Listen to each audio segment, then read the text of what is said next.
بسم الله الرحمن الرحيم وبه نستعين وصلى الله وسلم على نبينا محمد وعلى آله وصحبه أجمعين. أما بعد، في غنبري خوا عليه الصلاة والسلام كاتي الصحابيك وفاتي كردوهات ديار قبركا سيريان كرد يشتان خريكي الهدكن تواويان نكردوه أمجا أو كاتك جنازكيان ناشت بدارك بدستي وبو أي كرد بعرزكيا وسيري آسماني أكردو سيجار فرموي پنا بقر نخوا لعذاب قبر، پنا بقر نخوا لعذاب قبر. أمجا بينا پیش شاوي خوتان هر يكي لإيما أما إستاكا بمشوا إيما بين كأكرينا أم قبراء وأكرينا ناوي روجك من بوديت. قل إن الموت الذي تفرون منه فإنه ملاقيكم. أو مردني كأي ولد سراكا بخوا أو لا ليتان قردوه. ألم تر إلى الذين خرجوا من ديارهم وهم ألوف حذر الموت فأماتهم الله. خوا فرمي نازاني بهزار هاكس لو دهات الدرشون لتزمردنا لولا أخواي قولوا مهربان مران يعني. ولو كنتم في بروج مشيدة خوا فرمي لا قصرك هاتشان برزبن أينما تكونوا يدرككم الموت. مردن يقمان قريب أخوا أما الرقاي همو مانش أزانين بلان بو أوي تذكيري بي بو إيوة شوكا أم تازي إسفادة لمناك بخوا إلا دعاء خير نبيت. شوكا قرآن فرميت إن في ذلك لذكرى لمن كان له قلب أو ألقى السمع وهو شهيد. أو قرآن بو كسيك قلبها بيضلها بيضل تازي ضل إنما أم. أو قرآن أخوة فرمي إن في ذلك لذكرى لمن كان له قلب أو ألقى السمع جو بقريت تازي بخوا أم جو لمن ناقريت وهو شهيد وحاضرش بي برانبرن بيت أم تازه حاضرني وغائبة. أو قرآن بو إيمي بو مردونية. أو تذكيري قرآن أخوة فرمي لسورة ياسين لينذر من كان حيا نا فرمي لينذر من كان ميتا أفرمي لينذر من كان حيا. أو قرآن إنذار يكبو كساني كالزندون بوي أجلو فاداشتك لفيشتاو من بي پیغمبر فرمي عليه الصلاة والسلام هركس يدواي جنازه بكويت نيوجي لسر بكا نك لدرقاي مزقوتكان بو سيونية الجوروا هل لرونا يبيت الجوروا شرمي اوين يبي السجدية بو خوابريه هاي قربة سرد أدت بينا بيشتاي خود إيسا توبي أمرو لخطبية باسي أو مسلم كر زور جار جنازتي مزقوتكان بپنجاها کس زیاتر در قاطعه که جغاره خواردنیتی و نایت جورو شرم یگری بی سجده بری بو خوا خوای پروردگار لوت تکات او خولیا به خدای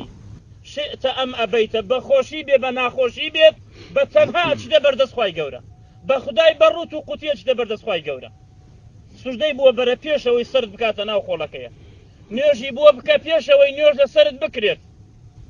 اجر پاداشتی او پیغمبر فرمی علیه الصلاة والسلام هر کس دوای جنازه بکوی نوێژی لەسەر بکا بچێتە هەتا قەورسان بینات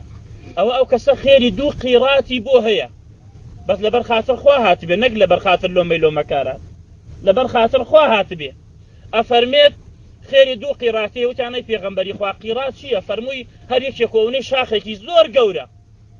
شاخێکی زۆر گەورە یعنی دوو شاخ گەورەمان بۆ ئەنووسرێت بە ئیزنی خوا ئینشاء الله ئەگەر لەبەر خاتر خوا هاتوبێتین بە دوای ئەم جەنازەیە. وبو جنازكش پیغمبر فرمي صلى الله عليه وسلم هس جنازيك صد كس لسري نيوش بكا الحمد لله ايما زياد لسي صد كس جبومان هاد جنازيه صد كس لسري نيوش بكا افرمي تكابو او جنازيه بكن الا خوي تعالى اخاته برتكاي او صد كسا خوالي خوش بيت اگر بيتو باخلاصي دعاء خيري بو بكين واوش مجدبي بوي كامرو روجي جمعيه كفي غنبرة فرمي عليه الصلاة والسلام هر كسي للروج الجمعية وفات بكات إلا أخوة تعالى لعذابي لفتني قبر أي باريزيت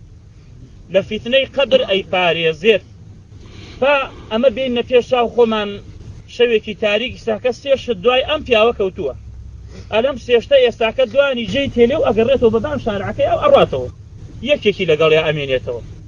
يتبع الميت ثلاث أهله وماله وعمله أهلكي لقلياتا بخوا معين كركاني هان لقلي مالكيشي لقلياتا وابزانم سنجاو دوشككي ماليانش لقلياني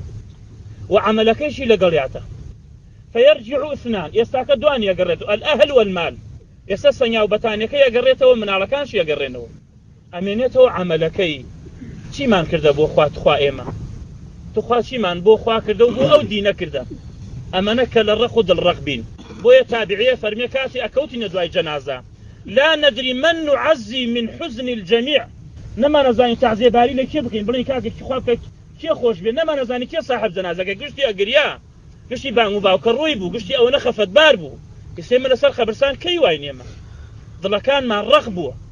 بويا علي رضاي خواي لي بأهات قبرسان نقل صحابة سلامي لقبرسان كاكر السلام عليكم دار قوم المؤمنون أنتم السابقون ونحن لاحقون إن شاء الله بكم نسأل الله لنا ولكم العافية أخبارنا لكم أيود خبري إما بو إيوا أي أهل قبرسانك أو مالكانتان تقسيم كرا ورسا بردي ورسا أي باباني دو بياني مالكي أو جنكانتان شوي كرت أو جنكي قنج بيو بمري شوكا أو كتكانتان شوي كرت أو مالكانتان تقسيم كرا أو خبري إما بو إيوا أوي أي خبري إيوا بو إيما تشيا أو أن جوابياني غير إمام علي أي فرمو بالصحابة كانوا والله لو نتقوا لقالوا خير الزاد التقوى بخوا اگر سر هل بيان الان بخوا علي شاكتين زاد لا ايما تقوايا كل التقوى بكن كل الاخوا بترسن سجده بو خوابرن عبادات خوابكن يساك عملك لقال امينيتو بويا افرمي لقنوا موتاكم لا اله الا الله مردو كانت انفيري لا اله الا الله بكن يعني لكاتي سر مرقا تلقينك بلا لا اله الا الله بويا اوش بلا لا اله الا الله شو هر كسي آخر قصي لا إله إلا الله بيت دخل الجنة بس تازة تلقين بمن ناكري بخوا يكنا وتنغا خولها لباني تازة تلقين بمن ناكري تازة فير ناكري بمن بخوا أقر نيوجي نكردي بي تازة إسفادينية من بو أو بخوا أقر شاكا كار نبي لدي تازة تلقيني من بو أم إسفادينية بلا مفارنو لخواي قورو مهربانا لين يا ربي خواي أما عبدي خوته يا ربي خواي أما عبدي خوته والزليلة خوايا تو زور لو دولة من تريك عذابي بدي يا ربي خدايا بالرحم وبزي خذ رحمي في بكي يا ربي خدايا ببهشت فاني وبرينكي خوتي شاد بكي يا ربي خدايا إما شايتي بو أدين أنت يا وكت شان صارك لبانجيا كوتوا يا ربي خوايا بكي بكفاري قناحي يا ربي خوايا بكي بماي أوي كوا درجات برزت كدبيتوا